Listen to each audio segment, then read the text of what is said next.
ഇനി anti clock vice ഇറക്ക്. എന്തിനി? ചുമ്മാ സമയം പോട്ട്. എടാ ഈ കൺട്രാക്ടിന് ഇത് എവിടെ കിടക്കുന്നത്? ഞായറാഴ്ചയാണോ പണിക്ക് വിളിക്കുന്നത്? അത് ബുധനും വ്യാഴം പണിക്ക് വരണമായിരുന്നു. എടാ അത് വർക്കിംഗ് ഡേ, നമുക്ക് മുടങ്ങാം. ഇത് സൺഡേ ഹോളിഡേ. ഈ കൺട്രാക്ടിന്റെ ഭരണം വെച്ചിട്ട് കൂടി വരുന്നുണ്ട്. ഒരു കാര്യമില്ലാതെ അങ്ങനെ ആറാം നമ്പരം കളിക്കുക. മോനെ നീ എന്തോ മോനെ ചെയ്യുന്ന? വെളുപ്പിക്കുന്നു എന്റെ കുടുംബം. നീ എന്തോ മോനെ ഇരുന്ന് ഇളക്കുന്ന? ആയെങ്കിൽ ഒരു ഗ്ലാസ് ഇങ്ങത്താ. പെയിന്റ് പണിക്ക് വന്നവന്മാർ അത് ഒരു തുള്ളി പെയിന്റ് ഇല്ല. അയ്യോ കഷ്ടപ്പെടണ്ട. കണ്ടിട്ട് എനിക്ക് തന്നെ കോരിത്തരിക്കുന്നു. സുഗുണ എന്ത് ഇതിന്റെ ഇടയിലത്തെ പൊടി പോകുന്നില്ല. ആണോടാ? ആ പോയി. നിനക്ക് ഞാൻ എത്ര തച്ച് കാശ് തരുന്ന സുഗുണ?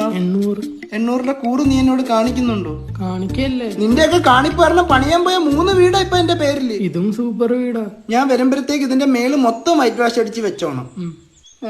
ചേട്ടാ പണി നാളെ കഴിയും. മറ്റന്നാ 2 പാല് കെട്ടെങ്കിൽ പോരെ നമുക്ക്. എന്റെ ദൈവമേ, ഈ വെള്ളം എന്തിനാ അടിക്കുന്നത്? അതാവുമ്പോ അഴുക്കായ പിന്നെ അടിക്കാലോ. സന്തോഷ് ആ ചെറുക്കന് പണിയറിഞ്ഞൂടാ. നിങ്ങൾത്തെ പറഞ്ഞാണ് പണിയറിയാത്തമാരെ പണിക്ക് വെക്കരുത്. നിങ്ങൾ എന്താന്ന് വെച്ചാ പോയി ചെയ്ത്. നീ വായടാ. വീശിയറിച്ചു കൂടാ. ഇതാ ആശാൻ പറഞ്ഞ നിനക്ക് പണി അറിഞ്ഞൂടുന്നു. തെറിപ്പിക്കാറായി ബക്കറ്റ് നോക്കി എറിഞ്ഞാലേ മണ്ടത്തരം പറയാറാ.